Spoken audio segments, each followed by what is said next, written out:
आप देख रहे हैं डार्क फाइल्स। तो चलिए बढ़ते हैं आज की इस कहानी की ओर। शाम के 7 बज रहे थे। मैं एकदम तैयार होकर घर से निकल ही रहा था कि तभी पीछे से मेरे पापा ने मुझे टोकते हुए कहा, कहाँ जा रहा है बेटा इतना तैयार होकर? इस पर मैंने पापा से कहा, पापा आज मेरे दोस्त पुनीत का जन्मदिन है ना, तो उसी ने आज खाने पर बुलाया है, इसलिए वहीं जा रहा हूँ। इस पर पापा ने कहा, अच्छा पुनीत के घर? वही ना जो गांव के बाहर की तरफ रहता है। देख अंधेरा हो गया है, अब मेन रास्ते से मत जाना, वो जो दूसरा रास्ता है उससे जाना। थोड़ा लंबा पड़ेगा मगर ठीक है, पता है ना उस मेन रास्ते पर ही वो बरगद का पेड़ है। पापा की बात पर मैंने अपना सिर हाँ में हिलाया और अपने घर से निकलकर पुनीत के घर की ओर चलने लगा।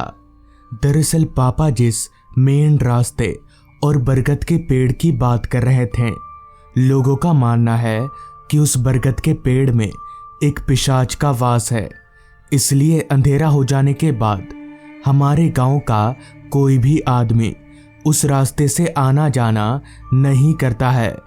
हालांकि मैं इन सब बातों पर विश्वास नहीं करता था, मगर फिर भी मैंने पापा की बात रखी और मेन रास्ते से ना जाकर दूसरे रास्ते से पुनीत के घर पहुंचा।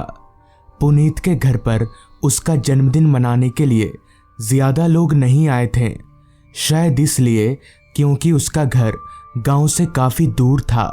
खैर मैंने और उसके परिवार वालों ने मिलकर पुनीत का जन्मदिन मनाया। खाना पीना होते होते रात के 10 कब बज गए पता ही नहीं चला। उस वक्त गांव में रात के 10 बजना आधी रात के समान माना जाता था। खैर मैंने पुनीत से कहा, चल भाई अब मैं निकलता हूं। इस पर पुनीत बोला, अबे अभी इतनी रात में कहाँ जाएगा तू? आज रात यहीं रुक जा, कल तो रविवार है, स्कूल भी नहीं है। हालांकि पुनीत के घर में रुकना तो मैं भी चाहता था, मगर उसके रिश्तेदारों से पूरा घर भरा हुआ था। ऊपर से मैं पापा को बोलकर भी नहीं आया था, इसलिए मैंने पुनीत को साफ तौर पर मना कर दिया और उसके घर से बाहर निकल गया। बाहर निकलते ही सबसे पहले मेरी नज़र आसमान पर गई, जो कि अब काले काले बादलों से पूरा ढका हुआ था। मौसम को इतनी जल्दी बदलता देख मैं जितना हैरान था उतना ही परेशान भी कि अगर रास्ते में बारिश आ गई तो मैं फंस जाऊंगा। ऊपर से मैं जिस रास्ते से यहाँ पर आया था वो रास्ता खुले मैदानों वाला है। अगर बारिश आ गई तो भीगने के अलावा मेरे पास कोई और चारा नहीं बचेगा। थोड़ी देर सोच विचार करने के बाद मैंने तय किया कि मैं उस बड़े वाले रास्ते से घर ना जाकर उस मेन रास्ते से घर चला जाता हूँ। इसके 2 फायदे थे। पहला, वो रास्ता छोटा था। दूसरा, उस रास्ते में वो घना बरगद का पेड़ है। अगर बारिश आ भी गई तो मैं उस पेड़ के नीचे रुक सकता हूँ। लिहाजा मैं उस रास्ते की तरफ आगे बढ़ने लगा। आसमान की दशा लगातार बिगड़ती जा रही थी, किसी भी पल बारिश आ सकती थी। रास्ते पर ना तो एक भी लाइट जल रही थी और ना ही कोई इंसान था। हालांकि मैं अपने साथ एक बैटरी टॉर्च लेकर निकला था, इसलिए मुझे इतनी परेशानी नहीं हो रही थी। चलते चलते मैं अब उस रास्ते पर पहुंच चुका था जहां लोग रात में आने से डरते थे। वो रास्ता भी खुले मैदानों वाला ही था। बस उस रास्ते पर दूर एक बरगद का पेड़ ही नजर आ रहा था। उस पेड़ को छोड़कर दूसरा कोई पेड़ उस रास्ते पर नहीं था। खैर मैं आगे बढ़ता रहा। आसपास कुछ भी ना होने की वजह से उस रास्ते पर इतनी खामोशी फैली हुई थी कि मेरे कदमों की आवाज भी मैं साफ तौर पर सुन पा रहा था।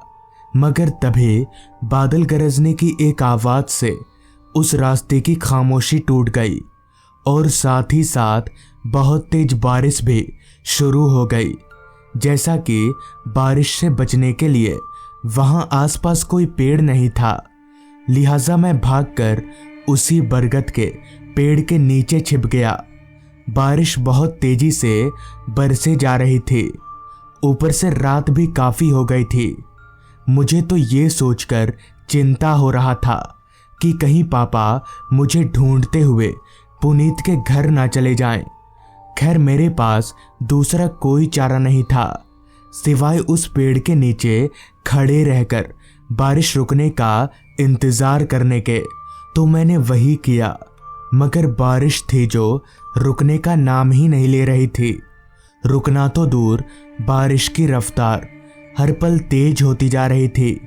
समझ नहीं आ रहा था कि अब क्या करूं।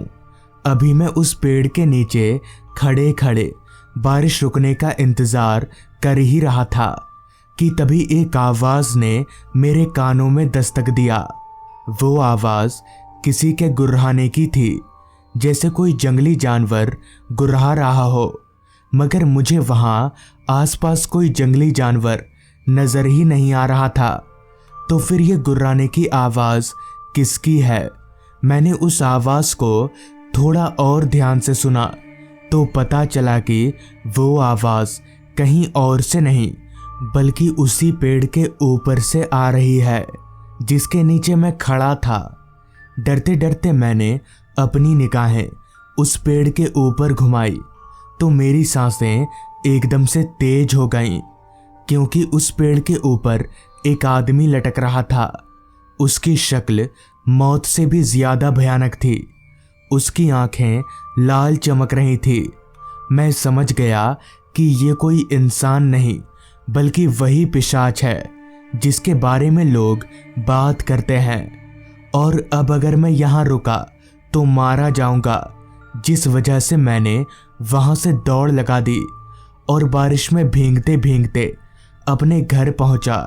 घर पर मैंने ये बात किसी को नहीं बताई, पर क्या होता अगर वो पिशाच मुझ पर हमला कर देता, ये सोचकर आज भी मैं कांपने लगता हूँ।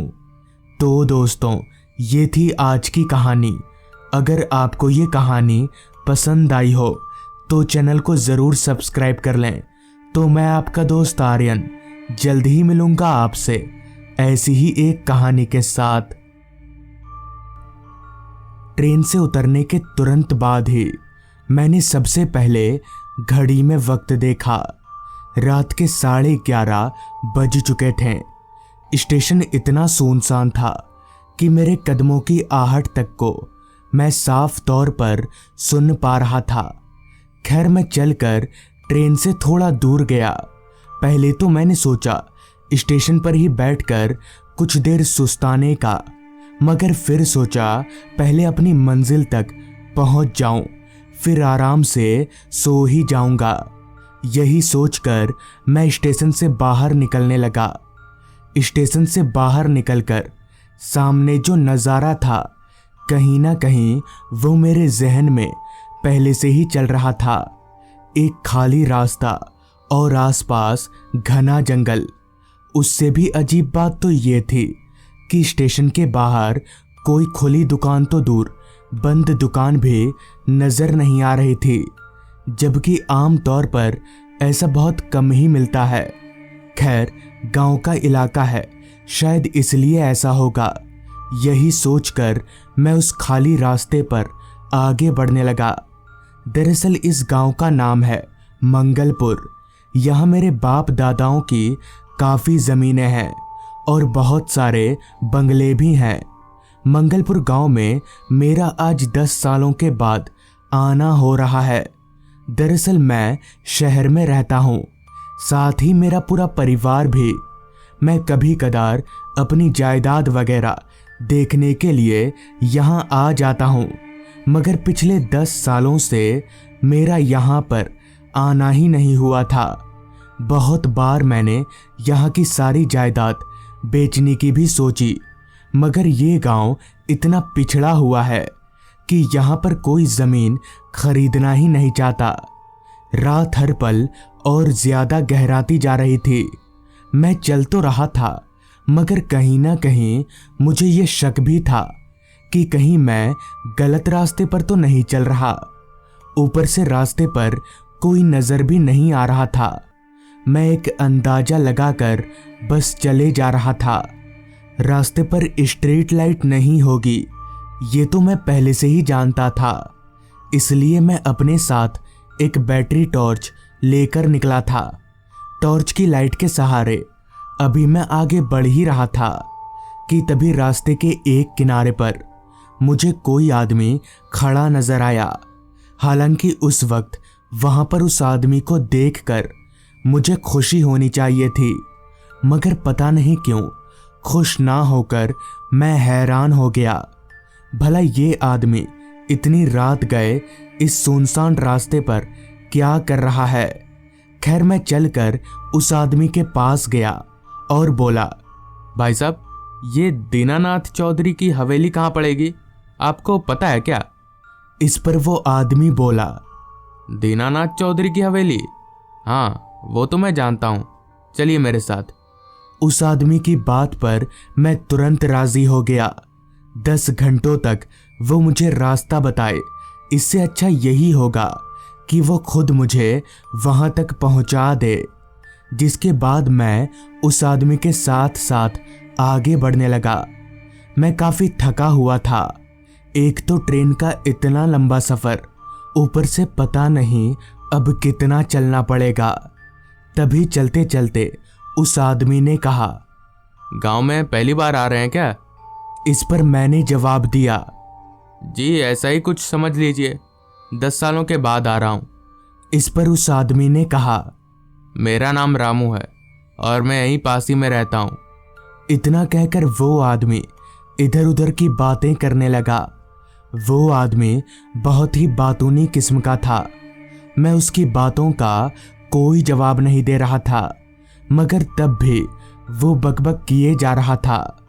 अंत में तंग आकर मैंने उस आदमी को बोल ही दिया, कितना बकबक करते हो यार, चुप हो जाओ। इस पर वो आदमी बोला, माफ करिएगा साहब, बात करने के लिए हमें कोई मिलता नहीं है ना, इसलिए। फिर मैंने कहा, और कितना दूर चलना पड़ेगा? तब से तो चल रहे हैं हम लोग। इस पर उस आदमी ने कहा, बस आ गए साहब, ज्यादा दूर नहीं है अब। उस आदमी के इतना कहते ही मुझे सामने एक बड़ी सी हवेली नजर आने लगी। मैं समझ गया कि यही मेरी हवेली है। तभी उस आदमी ने कहा, आ गया साहब, यही है ना आपकी हवेली? मैंने अपना सिर हाँ में हिलाया और मुझसे हाँ का इशारा पाते ही वो आदमी वहां से कहीं चला गया। मगर वो जब जा रहा था तभी मुझे ऐसा लगा जैसे वो अंधेरे में कहीं गायब हो गया। खैर ये मेरी आंखों का धोखा भी हो सकता है। यही सोचकर मैं घर के दरवाजे पर गया। दरवाजे पर एक बड़ा सा ताला लटक रहा था जो कि 10 सालों से जंग लगकर पूरी तरह से सड़ चुका था। खैर मेरे पास उस ताले की चाबी नहीं थी, लिहाजा मैंने पास ही में पड़ा एक बड़ा सा पत्थर उठाया और उस ताले पर दे मारा। ताला एक बार में ही टूट गया। दरवाजा सरकाकर मैं घर के अंदर दाखिल हुआ। घर की हालत बहुत खराब थी। जगह जगह से दीवारों में दरारें पड़ चुकी थीं। मकड़ियों ने उस घर को अपना घर बना लिया था। धूल की एक मोटी परत किसी चादर की तरह पूरे घर में बिछी थी। 10 सालों में घर का ये हाल होना लाजमी ही था। मैंने सोचा पूरा घर कल साफ करूंगा, आज बस एक कमरा साफ करके सो जाता हूं। मैंने वही किया, एक कमरा साफ करके पलंग पर लेट गया। हालांकि आमतौर पर मुझे ऐसी जगहों पर नींद बहुत कम ही आती है, पर क्योंकि मुझ पर सफ़र का थकान हावी था इसलिए मैं कब सो गया पता ही नहीं चला। पता नहीं कितनी देर बाद, मगर जब मेरी आंख खुली तो मुझे बहुत तेज प्यास लगी थी। कुछ देर मैंने प्यास को बर्दाश्त किया, मगर जब नहीं हुआ तो मुझे उठना ही पड़ा। जहां तक मुझे याद था घर के पीछे की तरफ एक बड़ा सा कुआं था। पता नहीं अब होगा या नहीं। इतना सोचकर मैं पलंग पर से नीचे उतरा और टॉर्च लेकर अपने कमरे से बाहर निकलने लगा। घर में इतना अंधेरा फैला हुआ था कि टॉर्च के अलावा कोई चारा ही नहीं था। कमरे से बाहर निकलकर मैं घर के मेन हॉल में पहुंचा और वहां से घर के पीछे जाने का दरवाजा खोजने लगा। सब कुछ धूल में इस कदर सना हुआ था कि किधर दरवाजा है और किधर दीवार पता ही नहीं चल रहा था। जैसे तैसे आधी नींद में ही मैंने दरवाजा ढूंढा और दरवाजे से घर के पीछे पहुंचा। घर के पीछे बगान में पहुंचकर मैं टॉर्च घुमाकर कुआं ढूंढने लगा। थोड़ी ही देर में मुझे कुआं दिखा, जिसके पास ही में रस्सी बांधकर एक बाल्टी रखी हुई थी। मैं उस कुएं के पास गया और बाल्टी को कुएं में डाला। थोड़ी देर रस्सी पकड़कर रखने के बाद मुझे जब ये एहसास हुआ कि बाल्टी भर चुकी है तो मैं रस्सी पकड़कर बाल्टी खींचने लगा। मगर ये क्या, मैं रस्सी से बाल्टी खींच ही नहीं पा रहा। पर ऐसा कैसे हो सकता है? मैं इतना कमजोर तो नहीं हो सकता कि एक बाल्टी ना खींच पाऊं। ऐसा लग रहा था जैसे किसी ने मेरी बाल्टी को कुएं के नीचे से पकड़कर रखा हो। मुझे लगने लगा था कि जरूर दाल में कुछ काला है। लिहाजा मैंने अपना टॉर्च निकाला और टॉर्च को कुएं के अंदर घुमाया तो कुएं के नीचे का नज़ारा देखकर मेरे होश उड़ गए। मेरी सांसें तेजी से ऊपर नीचे होने लगीं, क्योंकि कुएं के नीचे एक आदमी था और उस आदमी ने मेरी बाल्टी को पकड़ रखा था। मगर हैरानी वाली बात तो ये थी कि वो आदमी कुएं के पानी में डूब नहीं रहा था, जैसे वो पानी में उड़ रहा हो। डर के मारे मैंने बाल्टी की रस्सी को अपने हाथों से छोड़ दिया और बगान से भागकर वापस घर में आ गया।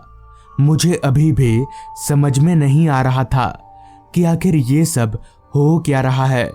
मैं भागकर वापस अपने कमरे में गया और कमरे में जाकर पलंग पर लेटने जा ही रहा था कि तभी मेरी नज़र पलंग पर गई, जहां वही आदमी लेटा हुआ था जिसे मैंने कुएं में देखा था। मेरे डर की कोई सीमा ना रही। लेकिन आखिर ये हो कैसे सकता है?